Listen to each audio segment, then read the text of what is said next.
A gente está dentro de uma realidade onde uma igreja que tem revelação, que tem profeta e tal. Então isso sempre foi falado para mim, né? Só que nunca foi algo que eu assumi.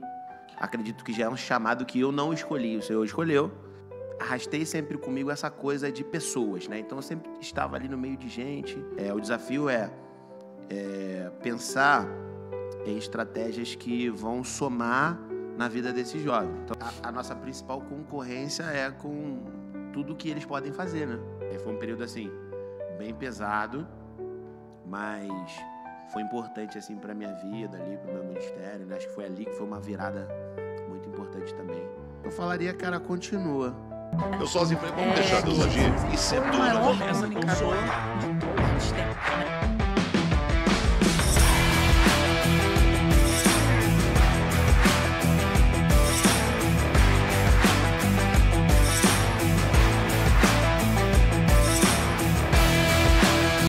Sejam muito bem-vindos ao CBcast, o seu canal de podcast aqui dentro do canal da Igreja CB Rio. E eu estou muito feliz de apresentar para vocês aqui que acompanham a gente o livro que a nossa amiga Renata acabou de lançar, está fresquinho, é o Devocional para Adolescentes. Assim como o livro do Pense, do Pastor Pedrão, que é um devocional para todo mundo, né? Adultos, crianças e tal. Esse aqui é focado em adolescentes. É um objeto de pesquisa, de muito estudo, de muita dedicação, oração principalmente. E a Renata acabou de lançar, está à venda aqui na livraria CB Rio Storm, que é um dos nossos patrocinadores. E, bom, no dia do lançamento esgotou. Todos os exemplares que estavam aqui foram vendidos. Então, ela está de parabéns, já é best-seller aqui o livro da nossa amiga Renata. Está feliz, Renata? Estou muito feliz com esse projeto. Conta pra gente, Renata, como é que surgiu aqui esse livro, da onde partiu a inspiração, o estudo? A sua filha estuda com você aqui também? Como é que é esse esquema? Então, esse livro surgiu de uma vontade que eu tinha de fazer um devocional junto com a Bia, né? De estudar com ela, fazer algumas reflexões e participar disso com ela, mas trazer temas atuais do dia a dia dela, né, de adolescente, todas aquelas dúvidas, aquelas crises existenciais que os adolescentes passam. E aí eu comecei a procurar, né, e não achei nada do que eu queria. Então eu comecei a escrever um devocional para fazer com ela. E aí eu inseri técnicas de terapia sistêmica familiar, que são técnicas de tarefas sistêmicas. Então, cada devocional, cada reflexão, são 20 semanas. Então, em cada semana, nós temos o tema, o objetivo, a reflexão da semana. E, durante a semana, eles têm 7 tarefas para cumprir, para fazer. Tarefas simples, escrever uma carta, ajudar uma pessoa, enfim. Então, é super didático. É super didático, é para, na verdade, fixar aquilo que eles refletiram durante aquela semana. E os temas também são temas assim bem voltados para eles, né? Falando de identidade, lidando com a pressão dos amigos, o poder das palavras, coragem para ser diferente. Ele tem uma faixa etária que você indica? Eu indico para a faixa etária entre 12 e 15 anos. 12 e 15. Eu acho que depois de 16 anos a galera está ficando mais madura, mais jovem, né? Legal. Mas assim, aí depois disso quando eu comecei, já estava terminando de escrever, eu pensei, cara, por que não lançar isso como um livro e ajudar, né, inspirar outras famílias também? Aí eu mandei para uma editora, que é a God Books. Eu falei, bom, não eu já tenho, né? Aí enviei para eles e 2 dias depois eles me responderam dizendo que acharam conteúdo super relevante, autoral, bíblico, e que eles queriam publicar o livro. Aí eu nem acreditei, né? Mandaram um contrato e tal, foi super legal. Aí esse final de semana a gente fez o lançamento e foi muito top, muito Que maneiro. legal, que bom. Então, deixa eu mostrar aqui para a câmera.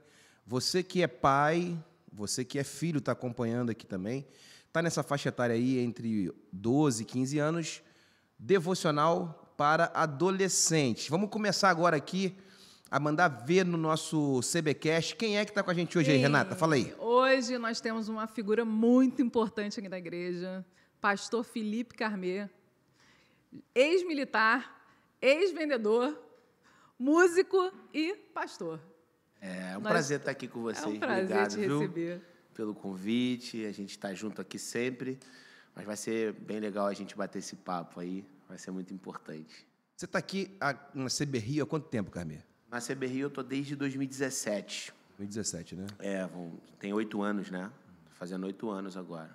Eu lembro quando você chegou à igreja, eu lembro exatamente o dia que o pastor Gladstone, que estava aqui ainda participando aqui da igreja, ele foi levando você para apresentar para o Sicom, Davi Sicom, né? Exatamente. Que é o maestro, para você poder ingressar no louvor e tal.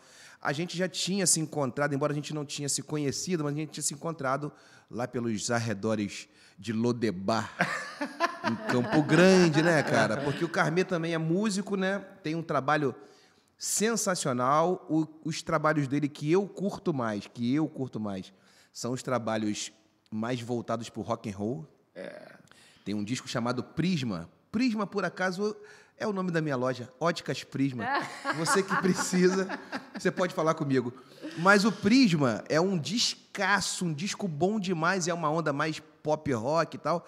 E depois o Carmê vem acompanhando aí a tendência musical. O Carmê também produz alguns artistas, né? Sim. O Prisma, né, é um disco de rock de garagem, né? É, isso aí. É um rock de garagem, a proposta era essa aí, na época que eu gravei. O disco já vai fazer 10 anos também, esse disco. Mas é um disco discaço, disco muito bom. Bem atual. O meu primeiro já fez 10 anos, inclusive. Esse ano tá fazendo 10 anos. Você tem quantos álbuns? Eu tenho 2 álbuns e alguns singles aí lançados. Mudou muito a música, agora essa onda do single e tal, né? Quase ninguém mais faz um álbum, né? Que você falou, eu tive a oportunidade de produzir alguns singles, alguns discos também de outros cantores, outros artistas. Trabalhei com a Universal Music, com a Sony Music também. Foi um período bom da minha vida também, que eu pude aprender muita coisa, né? Isso veio somando também na minha vida pessoal e ministerial também. Isso é muito bom. Mas fala, Renata, vamos às histórias, às curiosidades, a conversão, a transformação. Isso. E tudo que levou o Carmê a estar aqui com a gente. Vamos lá, vamos conversar. Quem é o Carmê? É a primeira pergunta que a gente sempre faz aqui. Quem é o Carmê? Quem é o pastor Felipe Carmê? Cara, o pastor Felipe Carmê é um cara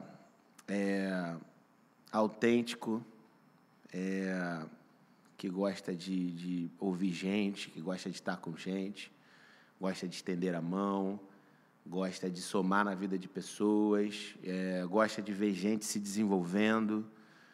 Acho que algumas coisas dentro dessa linha, assim, né? Gosta de música. E principalmente acho que ser autêntico, né? Foi a primeira palavra. Eu gosto disso, da autenticidade, da liberdade de construir, de fazer, de sonhar, de realizar também. Eu acho que esse é o Carmê, assim, né? E você, Carmê, assim, a gente ainda vai voltar lá atrás para falar do teu testemunho, da tua família e coisa e tal. Mas a questão de tudo que você falou, quem é o Carmê, apresentando aqui quem é o Carmê, como você descobriu esse chamado, né? Porque quando você começa a atender o chamado musical, né? É uma parada que você está expressando o que você sente. Exato. Através da música, aquilo que você está criando e tal. E, de repente, você está numa igreja onde você não está envolvido com música diretamente e você entra para um caminho ministerial. Você hoje pastoreia a juventude da igreja e tal. Você já tinha... Isso já falava ao seu coração alguma coisa ou você teve esse despertar já aqui na CB Rio? Eu já falava... acho que não a nível de ministério, mas eu acho que eu sempre fui aquele garoto que sempre teve uma liderança e arrastei sempre comigo essa coisa de pessoas, né? Então, eu sempre estava ali no meio de gente e a música estava no meio disso tudo. E a minha mãe, ela foi um tempo testemunha de Jeová, um tempo bom, inclusive, 20 anos, mas ela tem uma história... De estar na igreja antes de ser testemunho de Jeová, né? Eu caminhava com meu pai ali. E o que eu conheci ali de igreja foi aquele ambiente, né? De igreja, vamos dizer assim. Logo depois, minha mãe teve a oportunidade de se reaproximar de uma amiga dela, que foi madrinha de casamento na época, era amiga do pastor que fez o casamento dos meus pais e tal. E chegou num período onde minha mãe já não estava mais feliz com aquilo, né? Com aquele ambiente que ela vivia e tal. Então, minha mãe volta para a igreja. E com isso, eu conheço o ambiente de igreja. E aí, eu me converti ali na igreja. Deixa eu interromper. O pessoal da CB Rio Storm chegou aqui com um lanchezinho pra gente, Cara, meu é irmão. incrível. Eu falo pra galera que vem... Eu nunca fui tão amado. Cara, eu falo pra galera que vem pra igreja e não passa na CB Rio Storm, tá Sim, é perdendo a verdade. oportunidade. Cara, os melhores livros, esses livros aqui, todos aqui da mesa estão lá. E, cara, e tem um cappuccino que é absurdo. Divino. Chamem a Camila. melhor cappuccino Chamem a que eu já Camila, tomei, tá? Cappuccino, é o pão de cappuccino da queijo. CB Rio O que Storm. vocês Deus do céu. precisarem, chamem a Camila. A Camila tá que é bom? Pra gerente, qualquer gerentona coisa. lá da Isso. parada. Descontos e parcelamentos, tudo é com a Camila. O que precisar, a Camila tá aí, tá bom? Mas prossiga, desculpa, vamos lá. Então, a minha mãe, ela se reaproxima dessa amiga e essa amiga vê o momento que minha mãe está passando e minha mãe volta para a igreja. Tem um reencontro com Jesus de fato, né? Então, eu sou inserido nesse ambiente, me converto ali na Assembleia de Deus e foi um momento muito importante da minha de vida. Cordovil, né? Da Assembleia de Deus de Cordovil. Cordovil, tem gente que não conhece Cordovil. Fica ali perto de Lodebar. Isso aí, Cordovil. Área nobre. Ali é muito bom, zona norte do Rio, um lugar bem tranquilo. Né? E aí minha mãe, e aí eu me Esse converto cara é ali. gente fina. Cauê, tá aí também. Muito bom. Cauê, nada, Parabéns, Cauã. tá? Cauê é o Cauã árabe. é filho É. de uma das minhas melhores amigas de adolescência na igreja. Aí. Muito legal, Tu né? não sabia Isso disso, quer dizer né? que eu tô velha. Tu não sabia disso, né, Cauã? Tá sabendo Não agora. sabia, Cauã. Tá vendo? Gente, Aí, Mas tu não sabia disso, não? Bicho, é mole. como é que é Cauã o- me viu ontem na igreja e Gente, falou é assim, muito cara, desleal. você tem cabelo. Eu Ele falei, falou? você tem cabelo? Eu falei, tenho. Ele falou, não sabia não. Eu falei, bicho, Só tem ali, mas tem um lance, né? se alguém O tiver viaduto querendo uma aqui, né? entrada aí pro Rock in Rio... Vai, né? Vem comigo, vem comigo. Jonathan tem duas ali. Então, eu me converto ali na Assembleia de Deus de Cordovil e aí sou inserido nesse ambiente. Foi muito importante para mim esse início, a gente está falando de 18, 19 anos atrás, né? Foi um período muito importante e ali a gente está dentro de uma realidade onde é uma igreja que tem revelação, que tem profeta e tal. Então, isso sempre foi falado para mim, né? Só que nunca foi algo que eu assumi. Então, eu vou ser pastor e tal. Pelo contrário, eu sempre, cara, isso não é para mim. Só que eu acho que, como eu já carrego essa liderança, essa vontade de estar com gente, essa vontade de somar na vida de pessoas desde sempre, acredito que já é um chamado que eu não escolhi, o Senhor escolheu e eu só desenvolvi, né? Então, quando eu vim para a CB Rio, eu não vim na intenção de nada, nem de cantar. Eu só queria ter uma igreja. Eu tinha 2 anos de casado, tive a oportunidade de ser de uma outra igreja, mas eu tinha conversado com a minha esposa, falei, cara, a gente precisa de uma igreja para a gente ser da igreja, de fato. E aí a gente chegou, a gente fez o Alfa na época, eu conheci o Fábio, que era um dos professores do Alfa, a gente tocava violão no Alfa e tal. E aí foi quando ele me apresentou ao pastor Gladstone. Ele me levou ao Sicom e ali começa, né, o meu desenvolvimento, começa a minha trilha ali na igreja. Então, fui muito tempo voluntário. Depois fui convidado como voluntário ainda a fazer o seminário, aceitei o desafio, concluí e aí foram acontecendo as coisas, né? Não vou dizer que foi despretensioso, porque houve uma intencionalidade, em um certo momento houve sim, mas pensando na questão de assumir esse chamado, né? Então, cara, eu vou assumir isso. Deus já me chamou, já falou comigo lá atrás. Então, acho que esse é o momento. E aí Deus tem feito grandes coisas. Amém por isso. Quando você chegou aqui na igreja, você já teve assim, você já passou por umas experiências bem fortes, assim, né, cara? Que foi com os seus pais, né? Sim. Você não estava aqui há muito tempo, você perdeu sua mãe e depois seu pai em seguida, não foi isso? Estava aqui, tinha chegado em 2017, já conheci uma galera da igreja, já estava me envolvendo, né? Já estava no louvor com o Davi e tal, ali no coral, enfim. E aí meu pai descobriu um câncer em 2018, ali, mais ou menos no meio do ano, ele emagreceu muito e começou a fazer exames. Meu pai não pagava plano, né? Então, a descoberta foi algo um pouco mais difícil, postergou muito ali. exame. E quando saiu o resultado final, foi no início de 2019. Ele estava com câncer de próstata já no estágio super avançado. Metástase óssea e tal. E aí o médico falou para ele, você tem 120 dias de vida. Essa é a tua realidade. Aproveita o que você tem para viver e tal. E aí acho que naquele momento ali ele, cara, tomou aquele baque, e principalmente a minha mãe, né? Então ela ficou aquele tempo ali do início de 2019, ela já estava vindo com ele desde 2018, ele emagreceu muito, fraco, e ficava doente, ia para o hospital tomar sangue e tal, foi um período bem difícil. E ela já estava naquilo, quando o médico deu a notícia da doença, que o exame saiu e tal, ela tomou aquele baque também, continuou cuidando. Só que quando, cara, foi o carnaval de 2019 ali, eles iam até lá para casa, meu pai ligou para mim, falou, cara, tua mãe dormiu, e agora foi acordar ela me responde sem falar e não abre os olhos. Eu falei, cara, do nada. O que houve? Meu pai é doente, né? Sua mãe forte, normal, saudável. Estava saudável, normal. Minha mãe sempre teve uma saúde impecável, assim, sempre se cuidou muito. E aí, eu falei, cara, o que aconteceu? Aí eu já pensei, cara, teve alguma coisa, um AVC. E fui socorrê-los lá.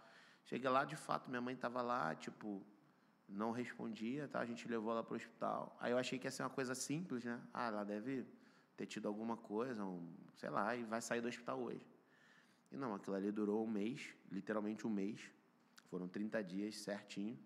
E aí minha mãe veio a óbito antes do meu pai, que estava doente com a doença terminal. E aí aquele momento ali foi um momento que eu trago como um momento muito importante para mim, ministerialmente falando, e para nossa família, assim, né? Porque a gente viu o agir de Deus. Foi um período onde meu pai ressignificou muitas coisas na vida dele, principalmente reconhecer de fato que Jesus era o Salvador dele.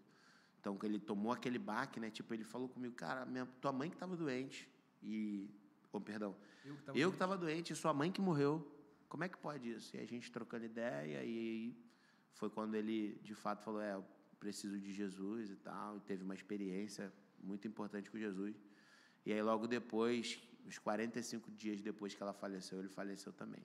E aí foi um período, assim, bem pesado, mas foi importante, assim, para a minha vida ali, para o meu ministério, né? Acho que foi ali que foi uma virada muito importante também para a minha vida, assim, em vários aspectos, principalmente ministerial. Hoje você é pastor de jovens aqui na igreja, né? Eu fui líder de jovens muitos anos, né? E é um desafio, né, liderar a juventude, e é uma alegria, é uma energia, né? Mas é um desafio também, né? E eu imagino que, né, já tem uns anos isso, pouquinhos anos, mas tem uns anos, né? Parece que foi ontem. Parece que foi ontem. Mas as gerações mudam e as necessidades mudam também, as demandas mudam, enfim. Como hoje, né? Como está a juventude hoje? Quais são as demandas que você encontra? Isso que ela falou é importante, porque eu também fui líder de jovens, né? Eu acho que todo mundo que é antigo de igreja foi líder de jovens, né? E na nossa época de líder, na época dela e na minha também, a gente não tinha o advento internet. Exatamente. Então, todos nós... Na época eu já tinha internet sim, tá, Jonas? Na minha não tinha. Não bota nesse mesmo nível, não. Tá certo. Então, assim, a linguagem era a mesma, embora os jovens sempre é mais descolado do que os mais velhos e tal, mas a linguagem era a mesma. Uhum. Hoje, você sendo um pouco mais adulto do que a galera, e eles estão num mundo completamente diferente, né, cara? Exato. Tu tem que procurar se atualizar muito para poder acompanhar a cabeça da turma, né? Porque a nossa principal concorrência é com tudo que eles podem fazer, né? Então, tipo assim, você tem o mundo na sua mão ali, que é o celular.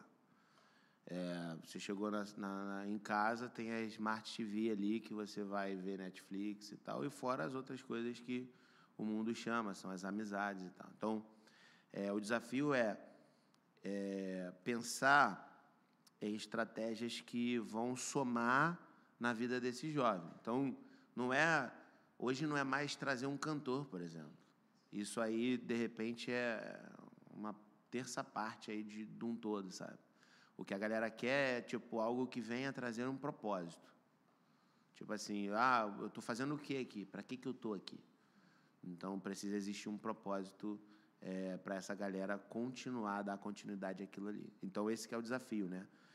Cara, a gente está indo para lá. Este é o propósito. Então, sempre está acendendo esse propósito. É uma geração que larga as coisas muito fácil. Então, não precisa... Se não tiver afim, não vai fazer. Não tem porquê. Eu quero fazer aquilo que me apetece, que me dá vontade, que me enche os olhos, porque eu estou em busca de um propósito. Então, acho que esse é o grande desafio. Encontrar, de fato, como você vai trazer um propósito para essa galera, entendeu? Esse é o principal. Eu acho que se fala hoje... Desculpa. E é uma parada... Não, até te interrompi. É um lance muito... Porque isso mexe demais comigo, né, cara? Porque a gente aprendeu... Desde que eu nasci, Jesus está voltando. Uhum. E Deus é o mesmo ontem, hoje e será eternamente. Então, em meio a essa tecnologia toda, esse monte de informação agora, inteligência artificial e por aí vai, você tem que descer ao entendimento dessa linguagem, mas sem perder a tua essência. Cara, Jesus morreu por causa dos nossos pecados, e Deus é Deus e tal. Eu conversei com um amigo ontem, o filho dele, ele tem dois meninos gêmeos, né? E um deles começou a apresentar convulsões, do nada. O menino começou a convulsionar.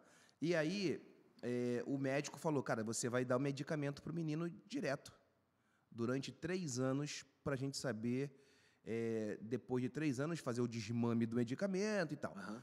E aí, esse medicamento provocou uma alergia no menino. Aí o médico falou, pô, então para com o remédio e a gente vai procurar um outro medicamento para poder passar. Nesse período, o garoto deu a crise novamente. E aí, ele falou, cara, e agora? Eu não posso dar aquele remédio, eu ainda não sei qual é o remédio e o menino está dando crise, dando convulsão. Como é que faz? E eu lembrei que o meu irmão mais novo, que é pastor hoje, o meu irmão teve diagnóstico de epilepsia, que não tem cura pela ciência, né? Uhum. E quando a minha mãe levou o meu irmão para o hospital, o médico falou, olha, o seu filho, fica tranquilo, ele é epilético, está aqui a receita do Gadernal. Aí minha mãe falou, dou quanto tempo? Vai dar para sempre. Ele sempre vai tomar o remédio. Se não tomar, ele não vai poder dirigir, não vai poder ficar sozinho, e por aí vai. Aí minha mãe saiu do hospital com a receita. E o obreiro, né? Minha mãe pastora e tal, o obreiro estava junto dela, falou assim, e aí, tá tudo bem? Ela falou, tá tudo bem. Ela pegou a receita e amassou, jogou fora e falou, meu filho não vai tomar remédio. A gente começou correntes e mais correntes de oração no monte, jejum e aquela coisa toda. E nesse período, o meu irmão deu várias crises de epilepsia. E a minha mãe nunca deu remédio para o meu irmão. Ele foi curado. Mas é que eu falei para ele, cara, hoje, nos dias de hoje, se você faz isso, a multidão de pessoas fala, pô, isso é ignorância. Cara, tu vai fazer isso? Pô, tem os médicos para isso, cara. Não, tu tem que dar o remédio. Minha mãe nunca deu, o meu irmão continuou tendo crises, ela ouvia, né? Nós morávamos nos fundos da igreja, e os vizinhos diziam assim, pô, eles oram para todo mundo ser curado e o filho deles não é curado. E minha mãe insistiu até que o meu irmão foi literalmente curado. Então, assim, você, no meio da tecnologia, de tudo que tem hoje, você conseguir manter as pessoas com a essência que é de Jesus Cristo, sobre Deus, sobre fé, sobre milagre, não é uma parada muito fácil, né? É o que falam hoje da geração dopamina, né? Porque na nossa época a gente não tinha tantos estímulos, tantas coisas que hoje os jovens buscam aquela coisa espetaculosa, né? Eles querem sentir uma... Tem que ser algo diferente, que me leva para algo diferente, entendeu? Não é aquela coisa de você chegar, né? A gente fazia lá na igreja, a gente fazia retiros para mais de 300 jovens. A gente ia para o retiro, todo mundo gostava de estar junto, de estar buscando, de estar orando. Hoje em dia, você tem que pensar em várias atividades e várias coisas, né? E na nossa época era mais fácil, né? Acho que a gente ia orar ler junto a Bíblia, Eu acho que a pregar missão de palavra. hoje, de você conduzir os jovens hoje, é bem mais difícil. É muito mais difícil. É porque é isso, você concorre com tudo que eles podem escolher, né? Eu uso a palavra concorrência, mas é por conta da facilidade, da tecnologia. Então, para que eu vou no culto se eu posso assistir o culto de outra igreja gringa, por exemplo? Aqueles que, de repente, estão mais focados na igreja, né? O cara gosta, acha legal e vai ficar ali na igreja gringa. Ou então, para que eu vou para o culto se... Posso assistir pela TV. Entendeu? Para que eu vou estar junto com a galera da igreja se a galera da minha faculdade é mais descolada? Se eu tenho a opção de, sei lá, de ver um filme. E, cara, são muitas coisas. São muitas Entendeu? opções. São muitas opções. Então, você concorre com essa questão de rotina. A galera não quer se prender a uma rotina, porque eles têm a opção de mudar a qualquer hora. E isso é até uma discussão a questão do meio empresarial, né? Como vai lidar com a contratação de gente mais nova, com essa idade aí de 25 para baixo, né? Que é uma geração um pouco mais... que tem mais vontades, né? Então, como é que vão ser tratadas essas contratações? Então, esse é um assunto que já se discute. Então, por exemplo, é uma realidade de home office para essa galera. E o home office é, 3 dias em casa, entendeu? 2, se der, eu vou trabalhar lá na sede da empresa. E aí, se o cara fala, não, aqui são 3 dias trabalhando na sede da empresa. Pô, então não quero. Entendeu? Mas por quê? Porque, cara, não tem propósito. O meu propósito é trabalhar 2 dias e show. Tu acha que isso acontece em relação à frequência do jovem na igreja também? Do cara, hoje eu não vou não, vou ficar assistindo aqui na televisão. Com certeza. Você não precisa ir todo sábado. Para que todo sábado, né? Já fui semana passada, e aí é o desafio, né? Porque quando você traz o contexto de igreja, ele é muito mais do que um lugar que está todo mundo junto. A igreja, ela é aquele corpo, é gente que você pode contar. O apóstolo Paulo, quando fala sobre a ceia ali em 1 Coríntios, ele fala justamente sobre isso. O povo que estava ali no mesmo lugar, mas o povo não se olhava, não se contemplava, não se curtia. Cada um levava a sua ceia, ficava um no canto, outro no outro. E ele vai e fala, não, gente, não é isso. Quem está com fome, come em casa. Aqui a gente vai botar aqui. Inclusive, eu vou ceiar aqui. Vai falando aí que eu vou ceiar aqui. Discernir do corpo é exatamente isso, né? Então, cara, vamos estar juntos, porque nós somos o corpo de Cristo, a gente está junto aqui e tal. Então, é muito mais do que você ir num lugar para curtir uma música boa ou alguém falando, porque isso aí é palestra. Então, é um ensinamento, é um pão que está sendo compartilhado ali, né? De verdade. Então, Me dá um café aí, gente, com todo respeito. É estar junto. Cafezinho. é estar junto. E aí, é trazer essa importância do estar junto, né? Que também está dentro Pode vibrar, assim. do querer dessa geração, em algum aspecto. Então, eu busco propósito, eu busco algo que me apetece. Então, estar junto de algo importante. Meus amigos, né? Então, a galera não perdeu essa coisa de estar no amigos. É só de ter amigos. É só ressignificar essa coisa, né? Amigos espirituais e tal, que é importante. A minha impressão também, eu não sei se é certo ou não, é que essa geração é mais tardia, né? Porque, assim, na minha geração, por exemplo, cara, com 18 anos a gente estava no mundo, trabalhando. E tendo que trabalhar e fazer. 18 anos, quem era mais abastado, né? Exatamente. Da minha classe social era 13. 16. Eu, por exemplo, fui fazer eu estava ali, naquela pressão já de 15, 16 anos de, o que você vai ser quando crescer, né? Eu lembro que eu fui fazer um curso de administração de 1 ano e pouco para entender o que era. Eu já estava no 3º ano, então era para jovens que estavam no 3º ano. Fui fazer. Não era faculdade nem nada, era um curso de extensão, né?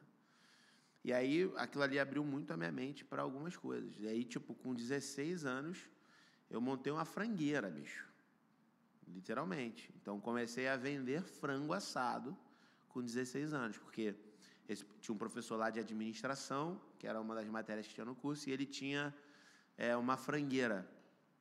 Na verdade, 2 frangueiras, né? 2 pontos de venda de frango e tal. E ele falou aquilo, eu falei, cara, isso é interessante e tal. Então, tipo, eu peguei, aí pedi investimento ao meu pai e minha mãe, né? Falei, cara, pô, tô pensando nisso aqui e tal, papapá. E a gente fez. E eu tive sucesso. Eu comprei meu primeiro carro com uma venda de frango, assim.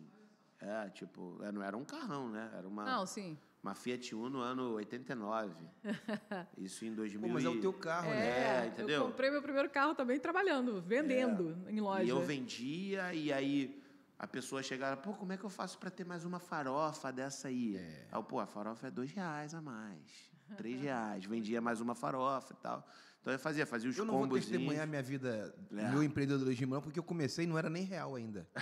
A moeda era outra.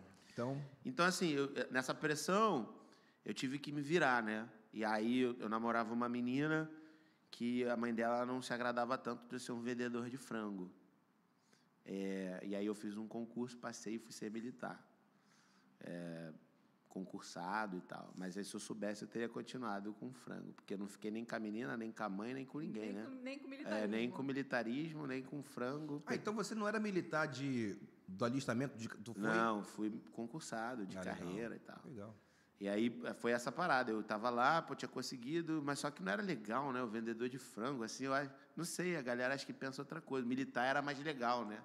Então eu fiz o concurso e tal. Uma vez a mãe dessa menina falou,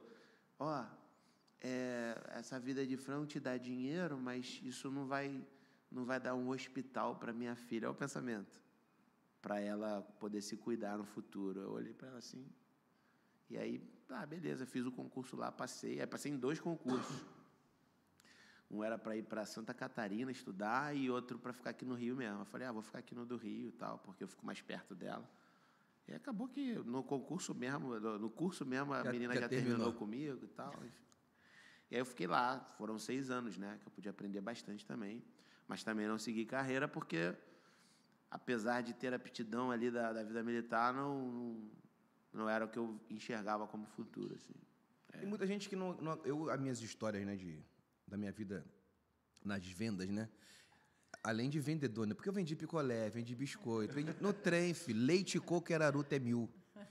1.000 cruzeiros um saquinho de biscoito. Pra tu ver quanto tempo tem isso. 1.000 cruzeiros. Gente, Leite, coco e araruta é 1.000. Dragão do China. Olha só. Não era da minha época, não. Vendi muito, vendi muito. Que você não fala mais que nós somos da mesma geração. E eu falei que eu dirigi van, né? Eu fui topiqueiro, né? Aí a galera não acredita. Aí lá no nosso grupo de conexão aos sábados no futebol, eu apresentei pro Bracinho, o cara que foi meu patrão. Ele leva o filho pra jogar lá no mesmo campo que a gente joga. Que maneiro. Aí eu falei, cara, eu tenho uma experiência traumática, né, como motorista de van. Eu só não vou testemunhar, não. Não vou testemunhar, não. Motorista de van é o suco do subúrbio Pô, carioca. e eu fui o supra-sumo, porque eu fui antes das cooperativas. Eu era pirata. Porque eu trabalhava para uma empresa, e aí, quando eu deixava os diretores, na volta eu fazia a lotada, chamada lotada. Né? Cara, vale transporte de papel, aquele que você destacava. Lembro disso, Bicho, não. Esquece. Gente, esquece. A Kombi tinha... É um mundo... A Kombi tinha manivela para mundo ver de a Mad porta. Max, não existe mais. É o suco. Pra você ver, né? Eu tinha essa coisa, então eu morava ali perto da comunidade... Então, tinha os caras que ganhavam a vida sendo motorista de van. Tipo, era... Mas os caras ganhavam uma grana, velho. Sim. Eu falava assim, cara, quantos frangos eu tenho que vender para comprar uma van? Eu ficava pensando, assim, porque eu sempre tive essa coisa de, cara, eu preciso melhorar, né, e tal. E aí é diferente dessa geração, porque muita coisa tá... Eu conseguia olhar meu pai na época e falava, pô, eu acho que isso que meu pai faz não é tão legal, eu preciso melhorar e tal. O PP deve saber. Qual é aquela novela do cara que tinha uma frota de táxis? E ele achava ele era taxista, aí ele achava uma mala de dinheiro e comprou uma frota de táxi. Qual era essa novela? Faço ideia. Pecado Capital. Ó, se entregando a idade. Mas eu vi a segunda versão. Tem duas Cara, versões. quando eu vi aquela novela, Pecado Capital, eu falei, cara, eu o vi lance já com... é táxi, velho. Eu vi o Edu Moscovitch. Aí passou pro Falei, táxi. bicho, eu ralei, Mentira. comprei um táxi, um Santana, aluguei uma franquia de táxi, velho. Olha que Gente. legal. Mas isso é Mas legal. é isso, isso traz senso de propósito Exato. de vida, né? Isso traz... Exato. e move a gente, né? Eu acho que é o que acontece com essa geração hoje, né? Acaba que os recursos são maiores para eles. Muito maior. Dinheiro na mão Porque, é tipo vendaval. assim, existe algumas facilidades, por exemplo, você vira um TikToker, você consegue ter uma remuneração ali. Sim. Ó, tipo assim, se você for milionário no TikTok, você vai fazer um dinheiro, né? Então, meus vídeos viralizam todos e tal. Então, já é uma outra perspectiva de enxergar o mercado de trabalho e tal. Então, a gente vai lidando ali com esses desafios, né? Não, e talvez eles fiquem pensando, você vê, um dá certo, um em 1000, e os outros 999 ficam pensando assim, não, mas poderia dar certo comigo. E aí o ano passa, Exato. e outro ano entra. E ele ainda não resolveu o que ele vai fazer da vida dele. Outro dia eu conversei Tem com uma gente- jovem e ela falou para mim, uma jovem mais velha, né? Ah, eu não sei o sentido, o que eu quero fazer da vida. Aí eu pensei, gente... E tem gente... Eu, na dúvida de saber o que fazer, eu fazia qualquer parada. Então, né? a gente, Na dúvida, nossa uma dúvida, balinha no a teu gente picolé. trabalhava no que dava. Eu entrei, comecei a trabalhar em loja, vender roupa, enfim, a gente começa a fazer... Você falou um negócio interessante, porque você vê, os conteúdos, né, cara, são coisas muito absurdas. Durante a pandemia, isso piorou, né? Mas eu tenho um vizinho que ele falou para mim assim, cara, ele foi morar onde eu moro, e ele falou, cara, eu tô preocupado, eu tô vendo colégio para minha filha, aquela coisa toda e tal. Na época, a menina tinha 16 anos. Aí ele falou, pô, não sei, tem que ver um colégio, pô, já tá grandezinho e tal, beleza. Aí passou um tempo, eu encontrei com ele, falei, cara, e aí? Já resolveu o colégio? Já viu? Não, Jonas, tá tudo certo já. Aí eu falei, tudo certo? Como assim? Já escolheu o colégio? Não, minha filha, meu irmão, fechou com uma empresa, ela ganha R$10.000 por mês para não assinar contrato com outras empresas depois dos 18 anos. E ela agora está fazendo o lance do TikTok dela, bombou e tal. Aí eu falei, mas 10 mil mês? É. Aí eu Mas falei, ela parou de estudar? Não, aí estudar, tipo, no colégio fica dando autógrafo no colégio. Entendi. Aí eu falei, mas o que ela faz, cara? Aí ele, pô, depois tu entra lá no perfil dela, dá uma olhada lá e tal. Aí eu fui olhar. Eu falei, cara, eu jamais permitiria e nem gostaria que minha filha fizesse isso. Mas dinheiro entrando, o cara falou, já está tudo certo. É. Então, assim, é uma exposição, né, cara? Uma banalização da figura, principalmente, não vou dizer que é exclusiva, mas é principalmente da figura feminina. Feminina. Entendeu? E a galera tá achando que tá entrando dinheiro, tá tudo certo. E esse é o nosso desafio, lidar com esse Imagino. tipo de assunto, de vibe, enfim. Esse é o nosso desafio. Fora que a gente está numa... Não só os jovens, né? Mas muitos jovens também, e os adultos, na geração da depressão, da ansiedade, né? Eu acho que você deve lidar isso aí mais de perto no dia a dia, né? Com a juventude. Como é que está isso dentro da juventude? Esse cenário de ansiedade, crise de depressão... Uma coisa que me pega, e aí foi o que... Aí acho que entra um pouquinho no que o Jonathan falou, que é, por exemplo, tomar remédio. Óbvio que não sou desfavorável a tomar remédio, Sim, não. claro. Mas hoje tem gente tomando remédio demais. Desnecessariamente. Então, tipo assim, tem gente de 15, 16 anos que toma um remédio para isso. E, caraca, às vezes está passando mal do estômago de tanto remédio que toma. Rivotril banalizou. E assim, eu, por exemplo, nunca tomei remédio assim de nada, né? E isso é assustador. E aí os médicos e psicólogos, enfim, psiquiatras, né? Porque psicólogo não receita. Mas dizem que é o momento, como a tecnologia tem entrado, as vontades, as ambições, então isso tem se transformado em ansiedade. E aí essa galera não consegue lidar, então precisa tomar remédio para controlar essas vontades, vamos dizer assim. Então, e aí entram outros fatores, né? Problemas familiares, famílias desestruturadas. Então, a gente vê também, acompanha uma geração que é muito são muitos pais separados, né? Então não tem aquela base familiar.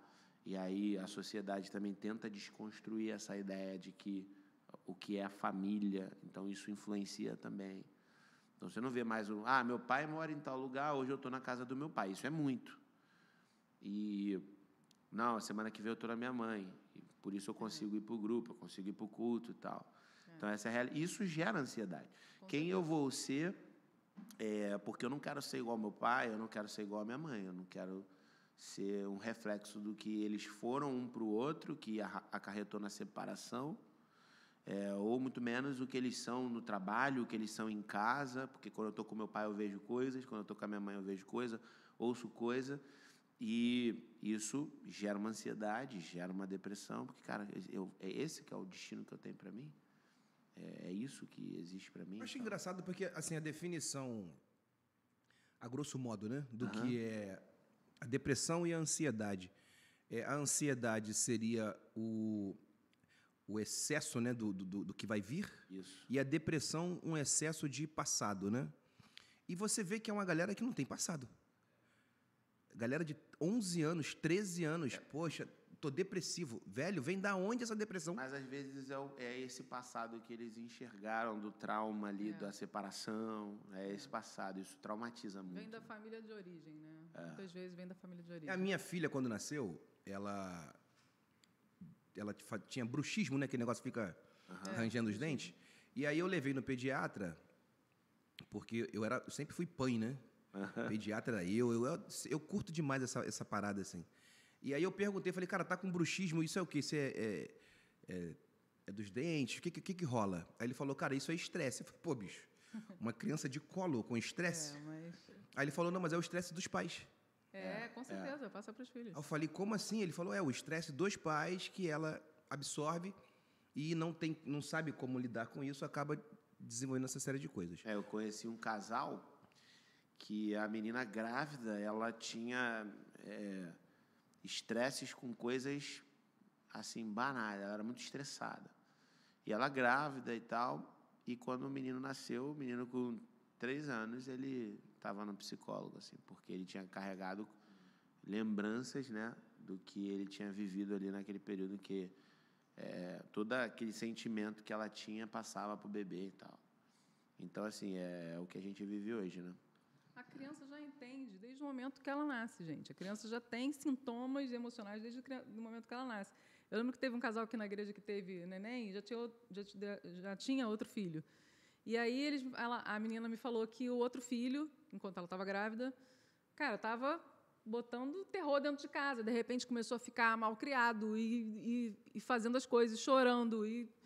Aí eu falei, cara, sabe o que é isso? Ele está com ciúmes do irmão que está na barriga. Então, você precisa externalizar para ele, olha, mamãe ama você, papai ama você, da mesma forma. O irmãozinho que vai chegar vai somar. Ele não vai tirar o amor que a gente tem por você. Você tem que... mas será que ele vai entender? Ele é muito pequenininho. Ele vai entender, porque esse emocional já está dentro dele. Conclusão, ela começou a fazer isso, ela falou, cara, parece que foi uma mágica. De repente, ele começou a ficar bom de novo. Mas não é mágica, é emoção, né? É tratamento psicológico isso, na verdade, né? Você conversar com a criança. Então, a criança já começa com essa vida emocional desde que ela nasce. Então, imagina, quando chega jovem, já tem um acumulado de coisas ali, né? Carregada de emoções, né, cara? Ó, eu queria falar para vocês, vou dar um break aqui rapidinho, para falar, essa caneca nossa aqui, ó, caneca do CBcast, essa caneca também está à venda na livraria CB Rio Store, que é um dos nossos patrocinadores, porque eu vou aproveitar nesse momento para falar para você sobre PP Produções. Uau! PP Produções é um dos patrocinadores, talvez seja o patrocinador master. É o patrocinador master. É a cota mais alta aqui do nosso e do nosso um dos maiores, CBcast. É uma das maiores empresas. E o que é PP? Pessoal, o que é PP Produções? Cara, PP Produções, tudo em soluções de áudio, vídeo e tecnologia. Uma das maiores Casamento, shows, baile, festa. PP Produções tem equipamentos, tem técnicos e tem desenvolvimento. É isso? Falei certo? Tá certo? Em breve vocês vocês verão o rosto Gravem esse por nome. trás da marca. Nós Grave vamos- esse O nome. rosto nós vamos por trás da chamar marca. esse homem para Grave o esse nome. CBcast. PP. A agenda é muito corrida, mas em breve vocês verão o rosto atrás da marca. Gravem esse nome. PP. PP. Produções. Produções. Mas, Carmen, eu quero te falar que eu estou muito feliz com o trabalho que você tem desempenhado junto à juventude aqui da igreja. Amém. Fico feliz. Apesar de todas essas coisas, né? Apesar de todas essas né, agruras que a juventude sofre, os jovens aqui na igreja têm se integrado, têm sido cultos abençoados. A minha filha está participando, né, dos adolescentes e ela quer ficar pro homem. Ela chega aqui 5 horas da tarde, ela fala, só me busca 10 da noite. Isso é legal, Porque ela né? quer Isso é ficar bom. no culto. E você chega, o culto está cheio, os jovens estão buscando e a galera está orando. Então, você vê que realmente o Espírito Santo está agindo através da sua vida, do seu ministério, na vida desses jovens. Então, Amém. quero te parabenizar e te agradecer por isso, porque eu também estou sendo abençoada Contem junto. comigo. Renata sim. falou de umas histórias tuas aí, Ah, que a gente não muito vai boas. encerrar o papo aqui Não, tem que contar. sem que você conte aí. Não, eu vou falar. É. É porque, assim, o pai do Carmê, Ah. ele era um cara muito didático, né? Muito. Então, quando ele queria fazer alguns ensinamentos, dar alguns ensinamentos para o Carmê, ele fazia de forma realista, né? Fazia Gente. Então conta, Carmen, pra gente essas Conta histórias pra aí. gente algumas experiências. Cara, meu pai ele era um cara muito realista, assim, né? Eu acho que ele foi criado sem pai, então ele foi aprendendo com a vida como criar um filho, assim, né? Então, eu sou muito grato pela vida dele, por tudo que ele fez, ele deu o jeito dele e tal. E os ensinamentos dele era na prática, assim. Então, a gente morava perto de uma comunidade, então, algumas coisas ele mostrava, assim, apontava o dedo e falava, aquilo ali, se você for por aquele caminho ali, vai acontecer isso aqui e tal, não sei o quê. Então, não era uma teoria, né? Ele mostrava. Teve uma vez que tinha um rapaz chamado Todinho, perto ali, e aí ele era usuário de drogas, né, e tal. E aí ele estava passando, assim, a situação. E aí meu pai chamou, Todinho, vem cá, Todinho. Aí o Todinho veio, que já conhecia meu pai ali, e tal, falou, mostra para ele aqui. Aí era maconha que ele estava na ocasião. Mostra para ele aqui. Aí o Todinho mostrou assim, que conhecia meu pai e tal. Ele, isso aqui é maconha, isso aqui é ruim, isso aqui não é legal, você fica viciado, não sei o quê, a tua vida vai ser destruída. Olha como é que está o Todinho aqui. Olha como é que ele está. Olha a cara dele, olha os dentes dele, não sei o quê. E o Todinho lá tranquilão. Não, e o Todinho tal, tipo assim, né, naquela de respeitava ali meu pai porque conhecia. Arrasando Todinho. E arrasando Todinho, assim. E aí tal, aquele tratamento de choque, né? Meu pai falava assim, se alguém te oferecer droga, hipótese nenhuma aceita e tal. Só que ele falava isso de uma forma que aí eu passava assim, se eu passasse e tivesse alguém com droga, alguma coisa assim, eu passava, eu dava a volta, sabe? Com medo daquela pessoa me oferecer e me obrigar, assim. Então, ele foi um tratamento de choque mesmo. Choque, né? E aí, mas foi bom, né? Porque, por exemplo, eu nunca, apesar de ter vivido assim, né, a vida, tive no meio militar e tal, então, muitas coisas que eu vi, enfim, eu nunca oportunizei usar nenhum tipo de droga e tal, nunca me envolvi com isso. Todinho, vai ficar igual Todinho. Porque eu já lembrava do Todinho, da imagem, né? Cara, meu pai pastor, vindo da Casa da Bênção, né? E aí meu pai, o cara calçou sapato com 17 anos. Meu Deus. O cara da roça mesmo, pegava boi ali no chifre e tal. Aí meu pai criou a gente ali, embaixo do evangelho mesmo, do terror, né? Eu lembro que meu pai falava assim, cara, vocês não podem namorar nunca menina que não é crente. Crente que beija a boca de quem não é crente está beijando a boca de Satanás. Pronto. E aí no colégio, eu era o cara do violão, levava o violão pra escola, jogava bola, cara da bagunça, né, então. Aí virava e mexia e falava assim, aquela gota ali tá interessada a fim de tu. Eu falava, tá repreendido em nome de Jesus. Na 7ª série, eu falei, bicho, não vou dar um beijo nessa menina. Beijei a menina. Beijei a garota e saí por cima, né? Beijei e tal, e fui no caminho pra casa, ouvindo a voz do meu pai. Beijou Vai beijar a Satanás. boca de Satanás. Gente, cara, eu cheguei em casa quase que rastejando. Fui para a igreja e fiquei, Senhor, me perdoa, pelo amor de Deus. Eu beijei aqui a boca de Satanás, mas, pô, foi sem querer, pelo amor de Deus. Cara, mas porque a galera era assim, né? A galera era literal, né? Pô, eu apanhei por todos os motivos. O único motivo que eu não apanhei foi por causa de mentira. Eu apanhei por tudo, apanhava muito, na verdade. Mas mentira, a minha mãe um dia me sentou e falou assim, vem cá, querido, João 8,44. Eu lembro até hoje. O pai da mentira é o diabo. Logo, quem mente é filho da mentira, neto do diabo. Aí você escolhe se tu quer mentir. Então eu apanhei por... Eu até achei estranho, falei, pô, vai vir a correada, vem agora, né? Nunca apanhei por causa de mentira. Apanhava por qualquer coisa, mas mentira, minha mãe falou assim, ó, vem cá, João 8,44. Se você mentir, você é neto, você é da família de Tratamento Satanás. de choque, né? Total. Não tem Tratamento jeito. de choque. Não tem jeito. Eu lembro assim, uma vez eu já estava mais jovenzinho e tal, já estava indo para a igreja, inclusive, né? Mas já tinha voltado para a igreja. E aí eu estava um dia, meu pai falou assim, ó, quando você sair da escola, vem direto para casa e tal, não fica por ali não, babá. E aí eu saí mais cedo e não fui para casa, né? Tipo, fiquei naquela ali de estar ali com a galera. Eu estudava perto de uma praça, quando eu fazia era segundo ou terceiro ano. E aí quem passa na praça assim de carro? Eu ali achando que tô abafando. Aí ele passa de carro assim, a praça era uma circunferência, né? Então ele passou olhando. Aí eu, bicho. Já era. Aí daqui a pouco ele veio de novo, parou o carro, ligou o alerta, eu já sei que era para ir lá. E tchau, pessoal. Não volta mais, filho. Mas ele era de boa, assim, só trocava ideia mesmo. Mas foi muito bom, foi importante demais esse período, assim. Como é que é a história que ele não está querendo? Está querendo fugir da história? Não, esquece. A história...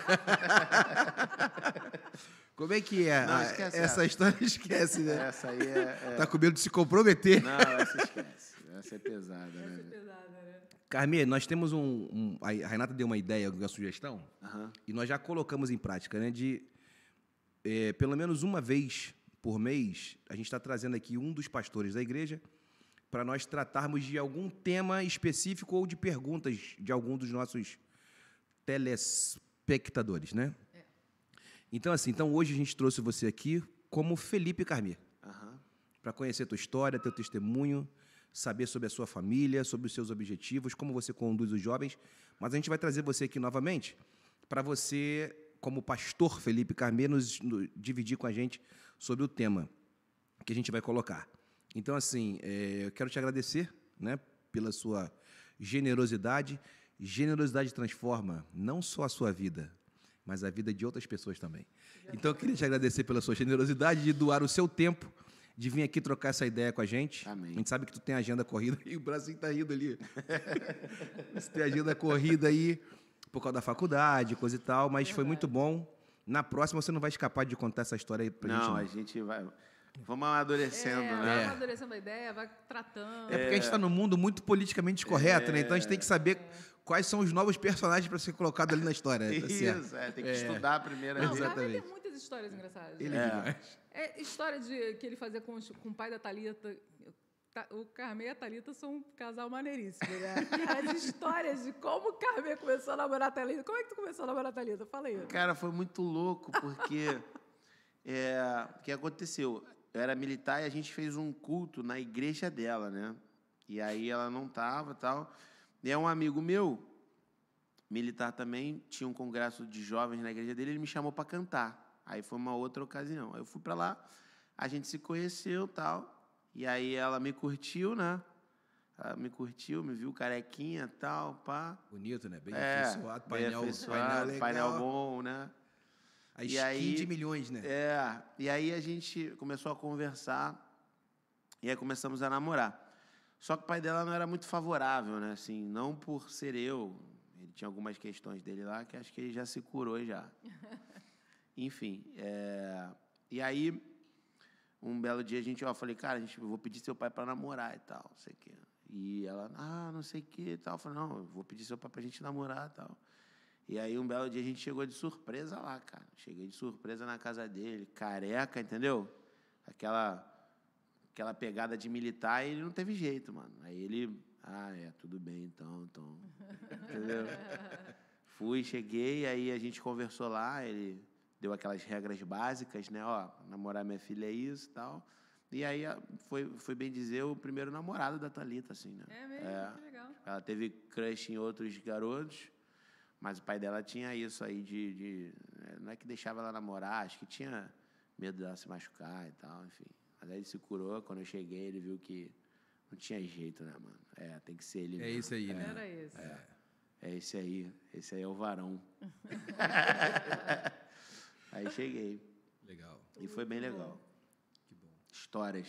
Cara, muito obrigado aí, Carmê, pela sua presença. Pra você que não sabe o que é crush, crush é o antigo paquera, tá afim, gostou do garoto, aí hoje em dia é crush. É crush. É isso aí. Obrigado. Renata, suas considerações aí pra gente ir. Minhas considerações finais. Não, vou fazer a pergunta que a gente sempre faz, uma pergunta muito boa. Uhum. Se você pudesse voltar 15 anos no tempo para falar com o Carmê lá atrás, qual conselho você daria para ele? Cara, que essa pergunta é boa, né? Essa pergunta é legal. 15 anos é um momento muito específico, inclusive. Acho que eu falaria, cara, continua. Tá ligado? Vai, que aproveita as dores, as necessidades que você passa, mas isso aí vai te fazer ser quem você vai ser de melhor no futuro e tal. E viva as experis, seja realizador, seja criador, vai em frente e continua. Acho que eu falaria isso. Legal. Muito bem. E eu vou falar a mesma coisa para você. Continua. Muito obrigada por você estar sendo um ótimo pastor para os nossos jovens, para os nossos adolescentes. Continua nessa força aí, que Deus é contigo. Amém. Amém. Isso aí. Bom, aqui, ó. Não esqueçam. Devocional para adolescentes, tá? Na CB Rio Store, não deixe de comprar o seu. É importantíssimo para a sua vida isso. Carmê, indica no culto lá para a galera. Pode deixar, sábado a Tá gente bom? já vai indicar. Isso aí. Combinei com a... Bom, forte abraço para você que se conectou com a gente. Não deixe de comentar, compartilhar, curtir. Se você não curtiu também, pode dar o dislike. Tudo isso ajuda o nosso episódio a ser divulgado. Então, participa, manda um comentário, manda uma mensagem para o Carmê, manda uma mensagem para a Renata. Isso, vai ficar aqui embaixo nas descrições as redes do Carmê, as redes da nossa escritora, PP Produções, CB Rio História e por aí vai. Tá bom? Até o próximo. Valeu, gente. Eu sozinho falei, vamos deixar Deus agir. E sempre tudo começa com um sonho.